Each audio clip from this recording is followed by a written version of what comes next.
questions coming up. I hope you are learning. थोड़ा speed fast है. And you are learning how ideas. क्योंकि एक idea भी अगर आप यहाँ से ले गए और वो idea भी काम कर गया, this is worth investment. Yes or no? Yes. ये ऐसे no होता है. Okay. So next speaker is one women army. One women army. आपने देखो कहते हैं कि भारत में ना बहुत सारी लेडीज को समाज से भी लड़ना होता है और घर में भी लड़ना होता है ना, माइनस 2-3 लेडीज. सो मुझे नहीं पता इनके घर की लड़ाई कैसी है, पर मुझे पता है कि बिजनेस की लड़ाइयाँ हमारे जीवन में रोज होती है या नहीं. उसके साथ साथ अपने जीवन को भी सही चलाना, अध्यात्म को भी सही चलाना, चैरिटी में भी करना, लोगों के डेवलपमेंट में भी काम करना, बच्चों को भी संभालना, फैमिली को कन्विंस करना कि this is a good business and be part of this business. It is very difficult. आप में से कितने लोग हैं जो फैमिली को आज तक कन्विंस नहीं करते? Raise your hand. आपका फैमिली मेंबर कोई आपके साथ काम नहीं करता है ना? हम भी हैं. ये तो 2 दिन की छुट्टी लेने आया है. ये जीजा बहन, ये बहन है ना. हम तो अकेले काम कर रहे हैं. So my friends, with this business lead woman, it is my proud moment to invite her because the day I met her, it was a very simple discussion, and I never thought that she sitting in Indore can really think so high, really think so big. So it's my privilege to invite Rishaba ma'am. Please, let's have standing ovation for her.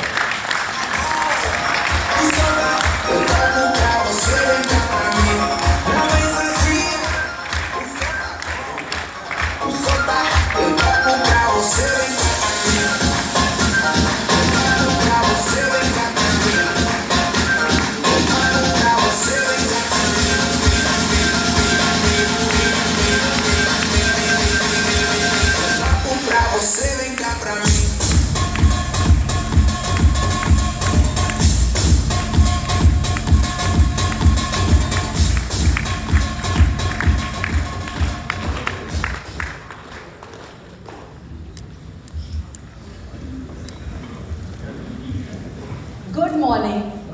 जैसे सीखा था जब भी time पर मिले तो good morning कहें. तो वैसे आखिरी सेशन थोड़ा सा लंच का टाइम होने वाला है, तो हर कोई ध्यान जाएगा घड़ी पे, और इधर से अमित सर और उधर से योगेंद्र सर भी मुझे इशारा जरूर करेंगे, इसलिए हम थोड़ा सा जल्दी जाएंगे. जब भी मैं स्टेज पे खड़ी होती हूँ तो दिल की धड़कनें बढ़ जाती हैं और आंखों में आंसू होते हैं. धड़कनें इसलिए बढ़ती है कि मेरे सामने जो रहते हैं वो मुझसे कई गुना ऊपर है, जिन्हें मैं क्या कहूँ. आंखों में आंसू इसलिए होते हैं कि मैं 15 साल पीछे की जिंदगी में चली जाती हूँ. कुछ सपने देखे थे 15 से 20 साल पहले, जब मेरे हस्बैंड भी कॉर्पोरेट ट्रेनर हैं. आज मैं बताती हूँ, एक फेमस पर्सनालिटी है. उनके साथ जब मैं जाती थी, क्योंकि मैं एविड लर्नर हूँ, थोड़ा सा वक्त मिलता था, कोने पे बैठती थी. 11वीं क्लास से साथ में हैं, दोनों में कंपटीशन रहती थी. मैं डिबेटर ओरेटर हूँ थी, मतलब शादी के पहले.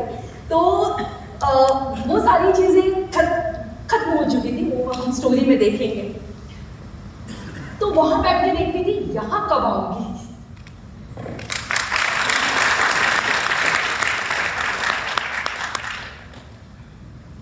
So first of all, I would like to say thanks to Amit sir, Yogendra sir, who give me a golden opportunity to speak in front of such a nice audience.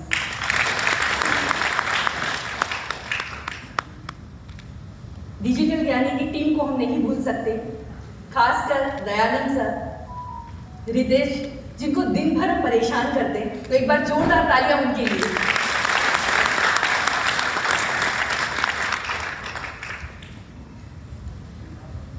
वैसे आप में से ज्यादातर लोग मुझे जानते हैं. छोटा सा इंट्रोडक्शन मेरा दूंगी मैं. ऋषभा रोंदेकर मेरा नाम है. डॉटर हूँ, मदर हूँ, वाइफ हूँ, मेरे घर की CEO हूँ और फाइनेंशियल अवेयरनेस के एम्बेसडर हूँ। फाइनेंशियल मैनेजमेंट में एमफिल किया है। PhD के ख्वाब देखती थी। इंश्योरेंस सेक्टर में लास्ट 6 ईयर से हूँ और इस इंडस्ट्री में 8 साल से। मेरी कंपनी का नाम है अरुणदेकर्स वेल्थ मैनेजमेंट। लोगो भी है, कंपनी का नाम भी है, रजिस्टर्ड भी है। 15 साल के लंबे गैप के बाद मैंने फिर से अपनी जर्नी शुरू की। 15 साल की जर्नी का क्या गैप है वो हम आगे देखेंगे। 2016 से या 2017 के स्टार्टिंग में मैंने ज्वाइन किया। हर चीज बहुत इंटरेस्टिंग रही मेरी जिंदगी में। 8 साल की जर्नी के बाद 2020 में मेरे बेटे ने मुझे ज्वाइन किया। BE मैकेनिकल इंजीनियर BE है मैकेनिकल में, और GRE में बाहर जाने वाला था, लेकिन कोविड, ग्रेटिट्यूड करती हूँ कि कोविड में बहुत कुछ बुरा भी हुआ है तो बहुत सारी चीज़ें अच्छी भी हुई हैं और परिवार बहुत नज़दीक आए हैं।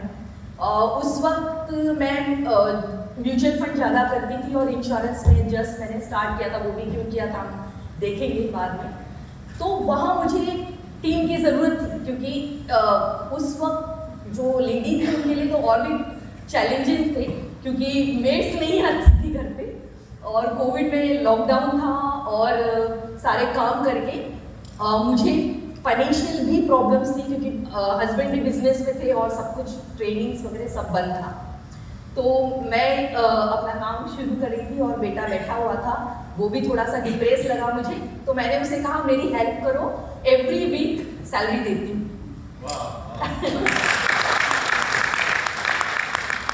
मेरी हेल्प करना शुरू किया और मैं उसे कमीशन देती गई। उसे लगा ये ज़्यादा अच्छा है, मुझे एवरी वीक कमीशन आ रहा है, and he has join my business. Sir ने कहा था आपके चैलेंजेस और स्ट्रगल के बारे में बात करिए, तो आज का यही है माय चैलेंजेस एंड स्ट्रगल। इसमें एक लिखना भूल गई, क्योंकि मेरे साथ भी सम्राट सर जैसा ही हुआ कि जल्दी सब बनाना था। हेल्थ चैलेंजेस लिखे नहीं है, वो मैं आपको बताऊंगी। तो मेरी जिंदगी में बिग चैलेंजेस कब शुरू हुए मेरी लाइफ में, जब मेरी जिंदगी में बिटिया आई। 2002 के पहले की जिंदगी बड़ी स्मूथ थी, और जैसे हर किसी के लाइफ में होता है, जैसे हम कस्टमर या क्लाइंट्स के यहाँ जाते हैं तो कई बार हमें झुंझलाहट होती है, पता चलता है कि मेडिक्लेम भी नहीं है और इंश्योरेंस भी नहीं है। लेकिन वैसी ही जिंदगी कुछ हमारी भी थी, क्योंकि फाइनेंशियल अवेयरनेस नहीं था, पैसा बहुत था, मस्ती करी, एंजॉय किया, सोचा ही नहीं कि कुछ इमरजेंसी आगे आ सकती है, और ज़िंदगी बहुत अच्छे से चल रही थी। और मैं PhD करना चाहती थी, और शादी के बाद करियर पे इतना शुरू में ध्यान नहीं दिया, लेकिन मैं बहुत फिर से ग्रेटिट्यूड करती हूँ कि मुझे बहुत अच्छे इन-लॉज मिले। मेरे फादर इन लॉ मेरे दोस्त थे बहुत अच्छे, और मेरी मदर चाहती थी कि मैं कुछ करूँ, तो मैंने स्कूल ज्वाइन कर लिया और अच्छा परफॉर्म किया। मुझे कॉलेज से इंटरव्यू के लिए आया, तो उन्होंने कहा ज्वाइन कर लो, हम देख लेंगे बेटे को। और मैंने as a visiting faculty college भी ज्वाइन किया, लेकिन भगवान को कुछ और मंजूर था। उस वक्त पता चला कि एक नन्हा मेहमान घर में आने वाला है। तो 2002 में जब बिटिया ने जन्म लिया तो मेरी ज़िंदगी बदल चुकी थी एक रात में। जब बिटिया हुई तो डॉक्टर ने कहा, और मैंने भी देखा कि उसके पैर कुछ अलग तरह के हैं, तो उन्होंने कहा, सांत्वना दी कि कोई बात नहीं है, 9 महीने तक प्लास्टर में रहेंगे, सब कुछ ठीक हो जाएगा। तो ठीक है, प्लास्टर लगा और उस नन्ही सी जान, छोटे से पैर प्लास्टर में थे। 8 दिन बाद कहते हैं ना, माँ की आंखें होती है वो सब ढूंढ लेती है, जो डॉक्टर्स भी नहीं देख पाए वो मैंने देख लिया। और मैंने कहा इसकी आंखों में कुछ तो है, कुछ डिफरेंट है। अभी की अभी रात की ठंड, दिसंबर का महीना, मैंने बोला मैं आज खाना नहीं खाऊंगी जब तक आप इसको डॉक्टर के यहाँ नहीं ले जाओगे। उस नन्ही सी जान को लेकर मेरे हस्बैंड और मेरी सिस्टर्स गए, तो डॉक्टर ने कहा कि MRI विदाउट CT स्कैन नहीं पता चलेगा कि कुछ है क्या। और उस नन्ही सी जान को कई एनेस्थेसिया दिए गए और उसका MRI किया गया और MRI में पता चला कि उसे रेटिनोब्लास्टोमा हो सकता है, दैट इज कैंसर, और जिसमें आँखें निकल सकती हैं। तो हम सब शॉक में थे। फिर जर्नी शुरू हुई, ज़्यादा टाइम नहीं था, 15 ही दिन हुए थे, लेकिन उसको ले लेकर हम, और सोचिए 22 साल पहले जब इंदौर इतना डेवलप नहीं था और हम उसको लेकर जाते थे। आखिर में बॉम्बे, हैदराबाद, हर जगह गए और इस नन्ही सी जान का 3 महीने की थी तब मेजर ऑपरेशंस हुए और जो थोड़ी बहुत रोशनी थी वो भी जा चुकी थी। ये भगवान की इच्छा कहे या डॉक्टर्स की गलती, लेकिन जो रोशनी थी वो भी गई और दोनों आंखों में उसको अब रोशनी नहीं थी। अब मेरे पास चैलेंज था कि घर टूट चुका था, बच्चा एकदम मासूम सा 5 साल का, वो भी गुमसुम सा रहने लग गया। हस्बैंड को 27 साल की उम्र में बीपी लग चुका था और पेरेंट्स वगैरह सब टूट चुके थे। धीरे धीरे मैंने ऑब्जर्व किया कि चैलेंजेस तो है, उसे हंस के लो या रो के लो। तो आखिर मैंने तय किया कि अब इस घर में कोई आंसू नहीं बहाएगा। एंड देन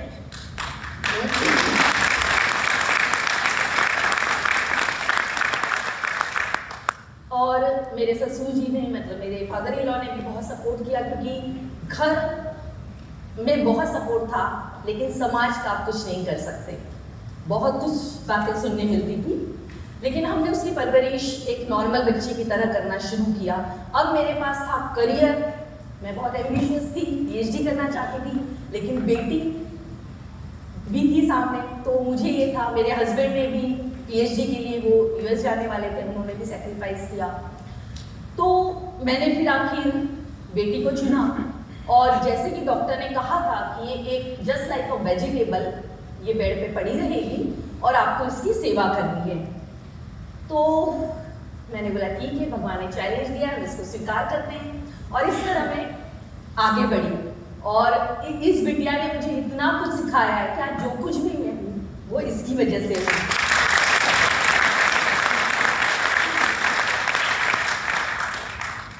मैं 15-15, 20-20 किलोमीटर उसे ले जाती थी फिजियोथेरेपी के लिए, क्योंकि हम बहुत आउटस्कर्ट में थे।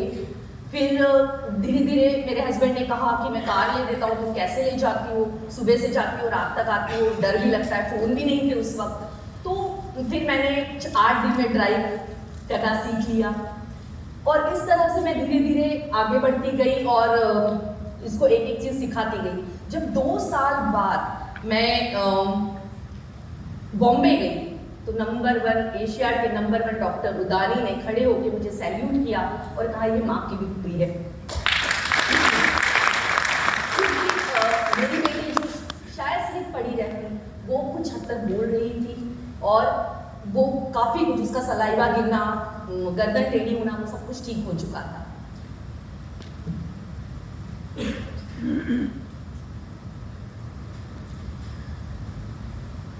जैसा कि मैंने कहा कि नॉर्मल वही होता है, हमारे क्लाइंट्स के साथ भी वैसे ही हम थे, अनजान सारी चीज़ों से।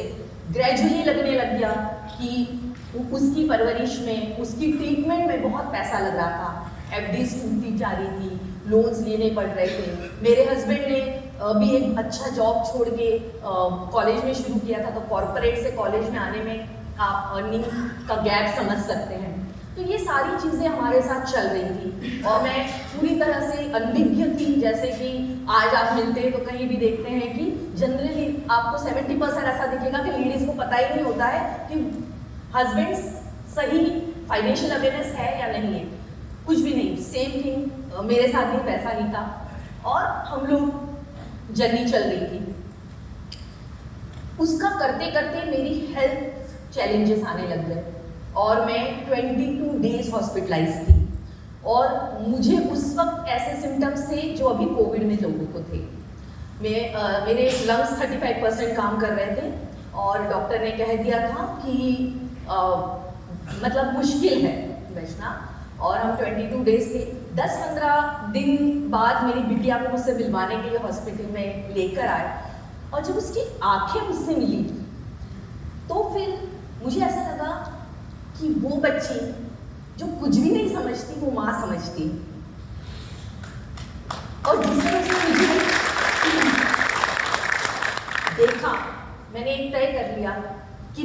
इसमें से बाहर निकलूंगी। और मैंने अपने आप को बाहर निकाला। मैं जब घर आई तो 2 महीने तक मुझ में ताकत ही नहीं थी, लेकिन उसके बाद मैंने योगा शुरू किया। मेरा ब्रेकफास्ट, मेरा लंच, मेरा डिनर मेरी मेडिसिन होती थी, और उसके बहुत सारे साइड इफ़ेक्ट्स हुए। मेरा कोलेस्ट्रॉल इतना ज़्यादा है कि मेरी आइज़ में भी आ चुका है, क्योंकि बहुत स्टेरॉइड्स दिए गए थे उस वक्त। लेकिन मैंने कंसिस्टेंसी से योगा किया, क्योंकि मुझे पता था मुझे इस बच्ची का करना है, तो मुझे फिट रहना है। और मैंने काफ़ी सारी चीज़ें की, वॉक करना, ये सब करके मैं आगे बढ़ी।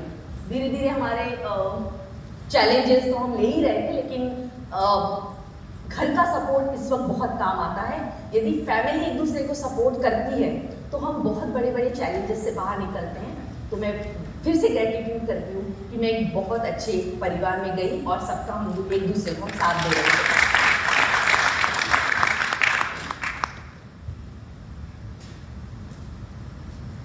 धीरे धीरे कहाँ 15 साल बीत गए मुझे पता ही नहीं चला। और उस 15 साल में मैं सिर्फ बिटिया और मैं और एक कमरा। फिर मुझे ऐसा रियलाइज हुआ, मुझे लगा मुझे फाइनेंशियल चेंजेस आ रहे हैं। दूसरी बात है, अब मुझे घर से बाहर निकलना चाहिए, क्योंकि एक लेवल पे मैं बिटिया को लेकर आई थी, लेकिन अब मेरे आगे अंधेरा था। क्योंकि 15 साल यदि आप एक रूम में आपको बंद कर दे तो आप सोच सकते हैं कि आप किस कंडीशन में जाएंगे।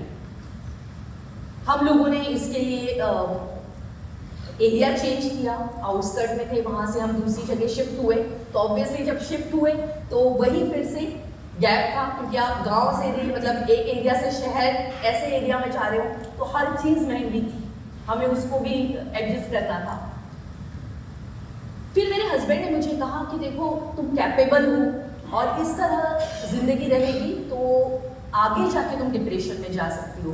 तो मुझे ऐसा लगता है हम सब सपोर्ट करेंगे, तुम अब आगे निकलो। तो मैं उन्हें यही कहती थी, मुझे धक्का दे दो, जिस फील्ड में धक्का दे दोगे मैं आगे बढ़ जाऊंगी। लेकिन अभी क्या करना है मुझे कुछ भी नहीं समझ में आ रहा।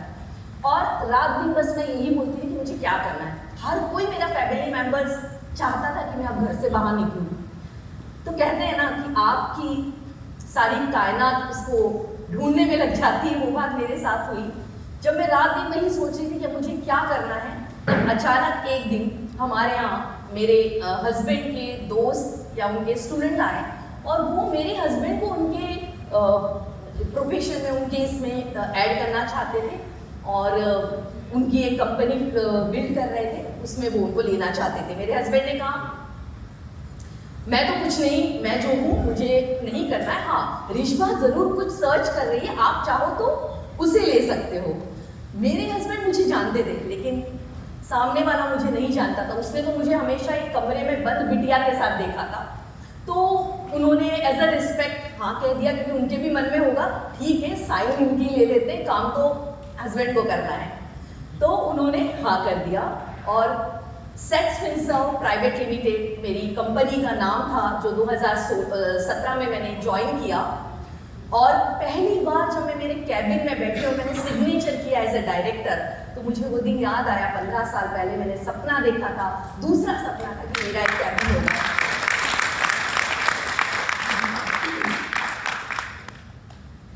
उसके बाद की जर्नी शुरू हुई, सबसे चैलेंजिंग जर्नी, क्योंकि एक माँ जो 15 साल से एक ऐसी बिटिया को संभाल रही है जो चैलेंजिंग है, तो लोगों का विश्वास जीतना मेरे लिए बहुत डिफिकल्ट था। मेरे पार्टनर्स का ही विश्वास मैं नहीं जीत पा रही थी। म्यूचुअल फंड से शुरू किया था, मार्केट का कुछ भी पता नहीं था, और डायरेक्टली म्यूचुअल फंड से किया था। मेरे रिलेटिव्स, मेरे फ्रेंड्स ही मुझसे दूर भागते थे, क्योंकि उनकी भी गलती नहीं है। आप एकदम से किसी को भी अप्रोच करेंगे तो स्वाभाविक है वो आपकी हिस्ट्री जरूर देखेगा। उस वक्त मैंने यही कहा, ये मेरे एफर्ट्स थे कि मुझे अपने दम पे कुछ करना है, क्योंकि बहुत सारे लोगों ने बहुत सारी बातें कही थी, सोच लो, अभी भी वक्त है, तुम्हारे बस का नहीं है, ये सारी चीजें अपने ही कुछ लोग कहते थे। तब फिर मैंने 2019 में एक ही बात सोची। काफी लोग ये भी बोलते थे, मेरे हस्बैंड का नाम अंबर है, अरे इनका सपोर्ट मिल जाएगा। घमंड नहीं था, लेकिन अपनी आइडेंटिटी बनानी थी। तो मैं सुबह से लेकर रात तक एक दिन में 4 ट्रेनिंग्स अटेंड करती थी। स्टॉल्स लगाए, योगा क्लास ली, सेशंस लिए।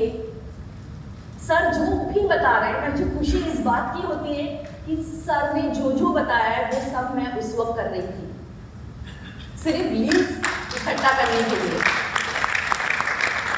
क्योंकि मेरे पास कुछ भी नहीं था।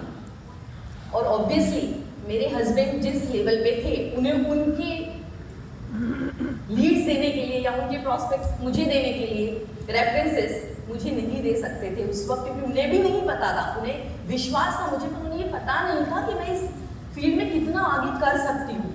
जब तक सामने वाला आप पे विश्वास नहीं करता है, तब तक आपको खुद मेहनत करके उसको दिखाना होता है। तो बस यहाँ से मेरी जर्नी शुरू हुई। स्टॉल लगाया और एक दिन में मैंने 20 SIPs स्टॉल पे स्टार्ट किया।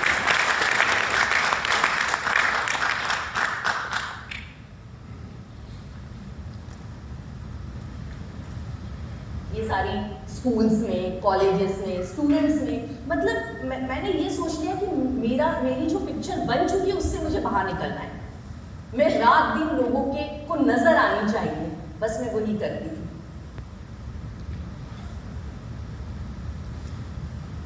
दो 2020 में जैसे ही वर्चुअल स्टार्ट हुआ, मैंने भी शुरू किया। जैसे मैंने आपको पहले ही बताया, एक और चीज़ आपको बताना भूल गई, क्योंकि योगेंद्र सर कभी अपनी क्लास में कहते हैं कि अपने प्रोफेशन के साथ अपनी ज़िंदगी भी जीना मत भूलो। इन सब चीज़ों में मेरी हॉबी थी। मैं एक एविड लर्नर हूँ, साथ में मैं नॉन क्लासिकल डांसर हूँ। तो मैं हर प्रोग्राम्स में मेरा यदि आप जोगवा देख लीजिए या मेरा राजेश खन्ना एक्ट देख लीजिए, काफ़ी वायरल हुआ था। तो मैं चाहती हूँ कि ज़िंदगी में दुखी रहना या खुश रहना ये आपके हाथ में होता है। तो मैं गरबे भी करती थी, मैं डांस भी करती थी, मैं गार्डनिंग भी करती थी। मुझे जितना समय मिलता था मैं अपनी ज़िंदगी में चैलेंजेस के साथ खुश रहने की कोशिश करती थी, या कोशिश नहीं, रहती थी। और ये फिर मेरी उसका रिजल्ट है, ये मेरी सक्सेस स्टोरी।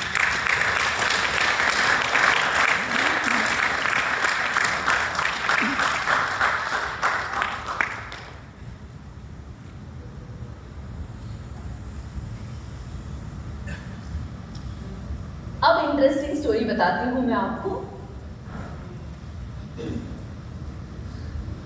देखिए, जब आप इंश्योरेंस सेक्टर में आते हैं, और मैं इंश्योरेंस में क्यों आई पहले ये भी बता दूं मैं आपको।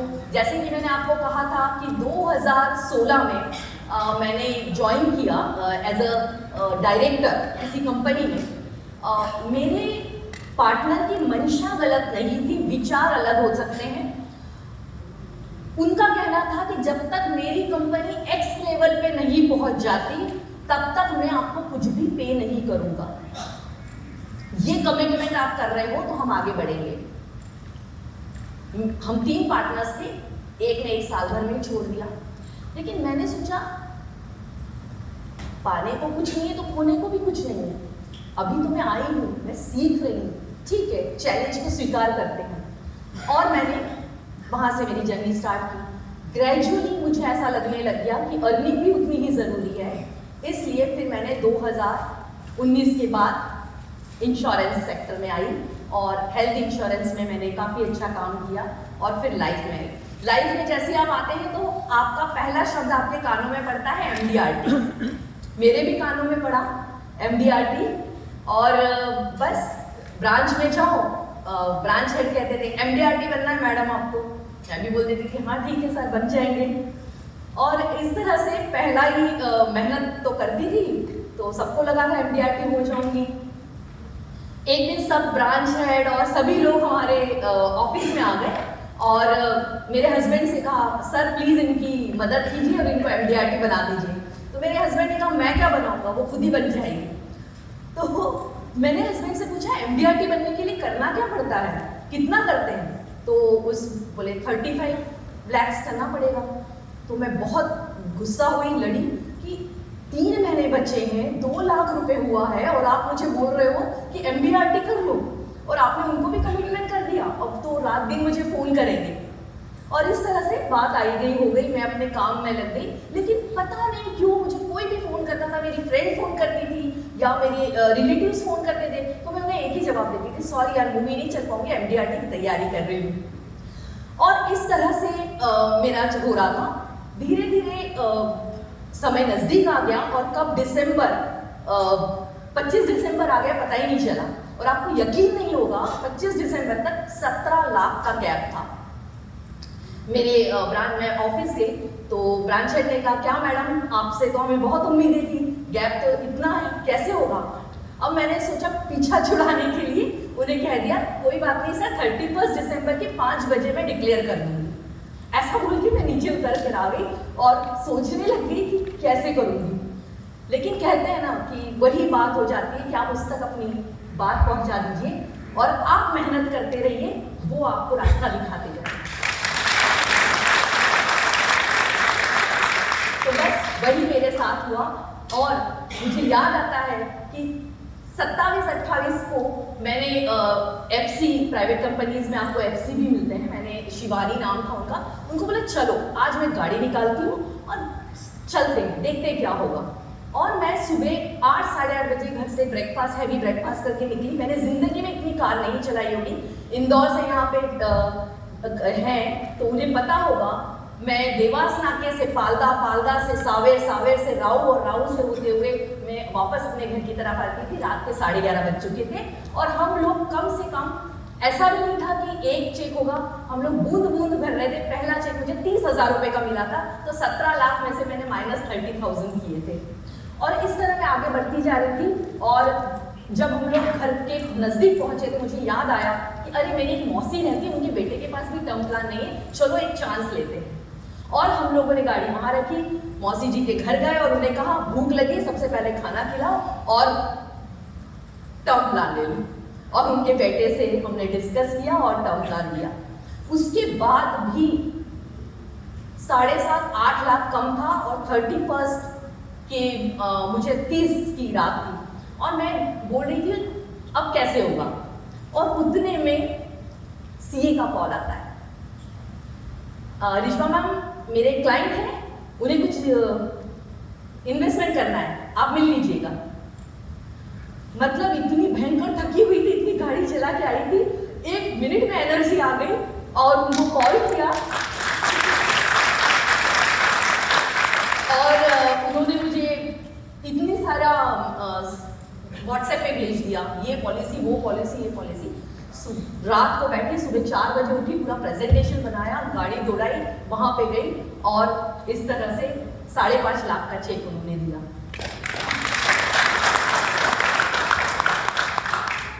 दिन भर में थोड़ा बहुत और कर लिया और आखिरी में 31 को मुझे याद आता है कि मेरे फ्रेंड्स का जब फ़ोन आया कि पार्टी करनी है, तो मैंने बोला एक ही शर्त पे पार्टी होगी, यदि 5 बजे तक मैंने डिक्लेयर कर दिया तो पार्टी का इंतजाम कर लेना, वरना रात के 11 बजे तक काम करूँगी। और उस दिन सच में मुझे याद आता है कि 5 बजने में आधा पौन घंटा था और मेरे दिमाग में आया कि बॉम्बे में मेरा एक कॉल चल रहा था। मैंने उनको फ़ोन किया, सारी चीज़ें बताई और 2.5 लाख का चेक उठा के बराबर 5 बजे डिक्लेयर कर दिया कि मैं MBRT में दूंगी।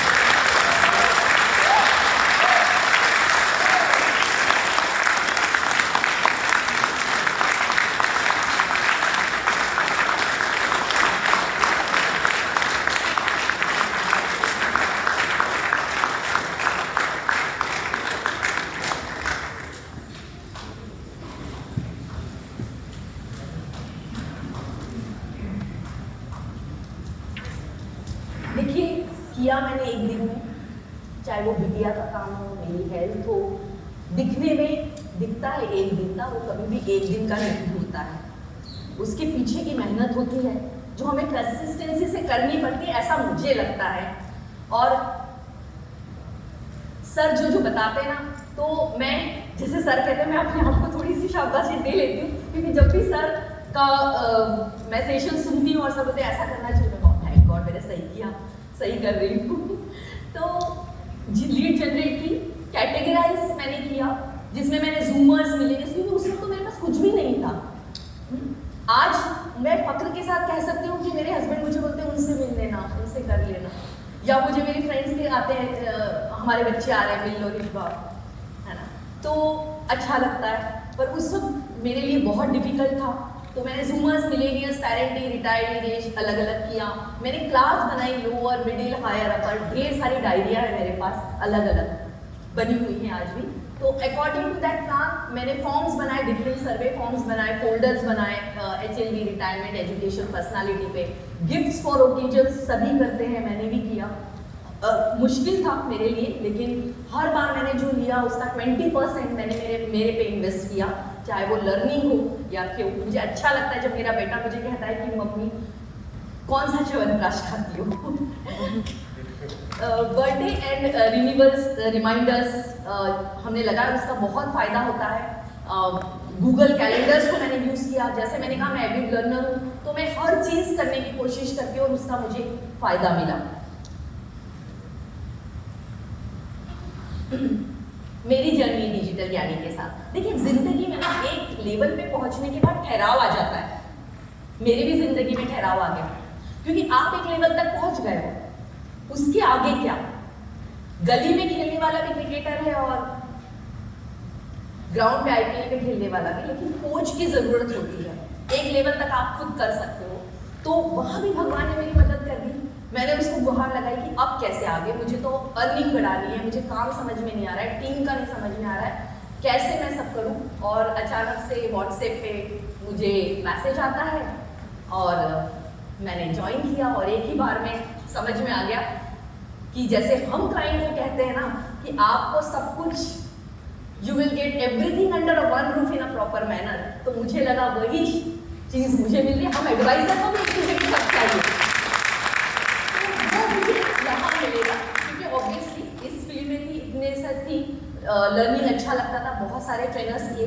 आपके स्कूल में भी प्रिंसिपल होते हैं, एक क्लास टीचर है और काफ़ी टीचर्स होते हैं, लेकिन मेंटोर और कोच, टीचर सबकी अपनी अपनी जगह होती है। कोच आपकी ज़िंदगी में बहुत ज़रूरी होता है, वो आपको हर चीज़ को कैसे जाना है, हर इस पे आपको फॉलो अप लेता है, तो बस वही मुझे चाहिए था। तो यहाँ मुझे traditional practice, modern digital solutions मिला। मैंने जो किया था, मैंने एक और बात की, अभी तक मैंने जो भी किया था, जैसे सम्राट सर ने भी कहा, मैंने वो सब बक्से में रख दिया, क्योंकि मेरी सोच और सर जो बता रहे हैं उसमें कंपैरिजन करके मैं नहीं पढ़ना चाहती थी। अब सर जैसे बताते जाते हैं मैं वैसे ही करने की कोशिश करती हूँ।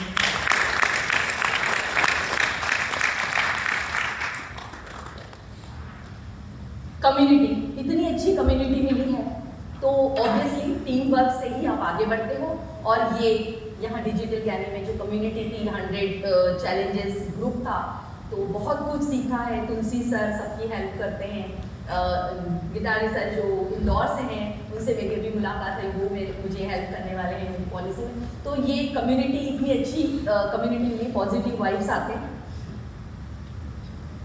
तो डिजिटल ज्ञानी में मिला नॉलेज, टूल्स, ग्रोथ, तो सक्सेस तो आनी है।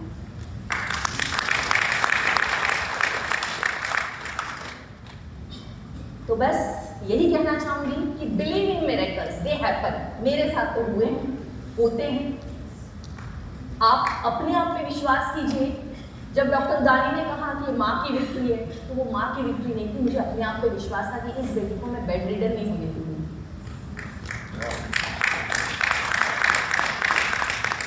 भगवान पे विश्वास, faith in your industry, your company. बहुत बार मैं सुनती हूँ, बुरा लगता है, पॉलिसी चिपका दी, अरे ये कंपनी ऐसे नहीं। आप उसमें काम कर रहे हो, उस पर बिलीव कीजिए।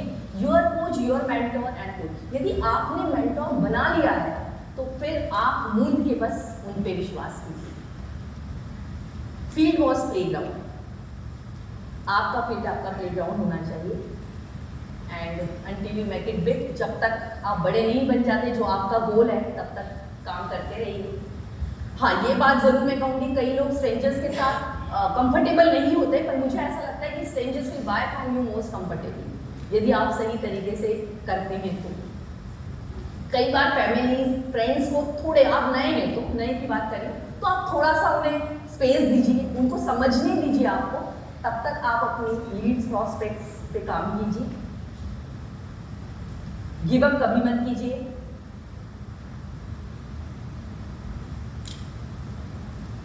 हाँ, अब यहाँ मैं थोड़ा सा रुकूंगी और एक कन्फेस करना चाहूंगी, शायद यहाँ भी वो कुछ कहना चाहता था, आपको यकीन नहीं होगा, मैं आपको मेरी अफर्मेशन जैसे सर की क्लास करते हैं तो मैं मेरी डायरी में हर जगह लिखती थी मुझे 50 lakhs करना है, मुझे 50 lakhs करना है, मुझे 50 lakhs करना है। मैं ऐसा कहती हूँ कि योगेंद्र सर जी के जिबा पे सरस्वती वास करती है, ऐसा मुझे लगता है। तो भगवान ने ये मिसकम्युनिकेशन होगा, मिसअंडरस्टैंडिंग थी। मैं जब लखपति क्लब में मेरा नाम नहीं आया तो मैं थोड़ा दुखी हो रही थी, और जब एकदम 50 lakhs मिलेनियर्स में मेरा नाम आया तो आई वाज सरप्राइज। तो मैं रिस्पेक्टफुली मेरी ट्रॉफी वापस करना चाहूँगी सर, क्योंकि मैंने 50 lakhs नहीं किया है, लेकिन मैंने वो ट्रॉफी इसलिए ली और मैं यहाँ इसलिए आई कि वो मेरा सपना था, मैंने वो लिया है। अब उसका प्रिंट निकालूंगी, मेरे घर पे, मेरे बेडरूम में, मेरे कांच पे, मेरे ऑफिस में लगेगा, ताकि वो 50 लाख नेक्स्ट टाइम मैं लूंगी ट्रॉफी के साथ।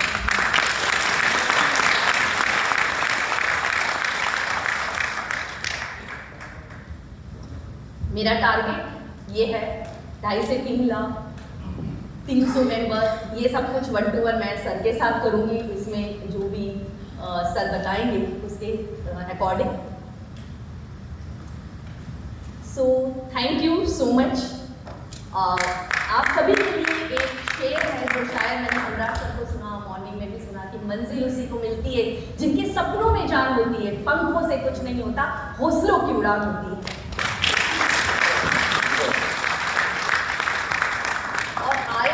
शाम को तू सोया चादर तान, सूरज संभाले गाफिला, अपने आप पहचान। ये कबीर जी का एक बहुत अच्छा दुआ है कि आप किस उद्देश्य के लिए आए हो, अपने उद्देश्य को जानो और आलस छोड़ो और जिंदगी में आगे बढ़ो। Thank you so much.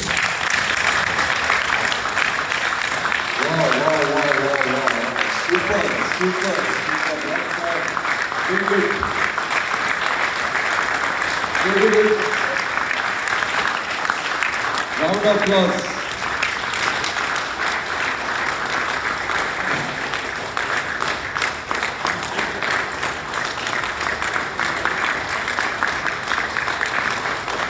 Thank you. Thank you. They are asking your autograph. जिस दिन आपका साइन आपसे बड़ा हो जाए, you are right.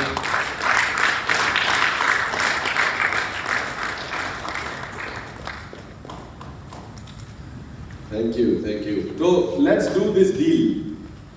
हमारे गोल बच्चों को लेकर पता है क्यों अचीव होते हैं? क्योंकि बच्चों को हम रोज देखते हैं। You see your children every day, yes? तो आप बच्चों के लिए पॉलिसी बेचना आसान होता है, खरीदना भी आसान होता है, क्योंकि emotionally you see those goals every day, right? Similarly वो एक्सरसाइज है जो श्याम जेसवानी सर ने की और हमने लास्ट टाइम भी की थी, विजन बोर्ड। जब आप विजन बोर्ड बना लेते हो तो you will see your goal every day.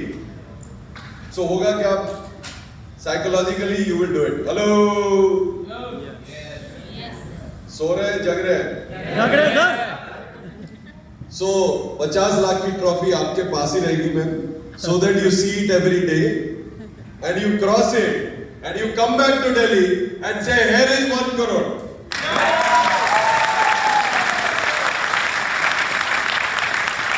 ये लेडी 1 crore कर सकती है ना? You don't need me anymore. They believe you. Thank you so much. Also, we are due for lunch, but we have very important launch.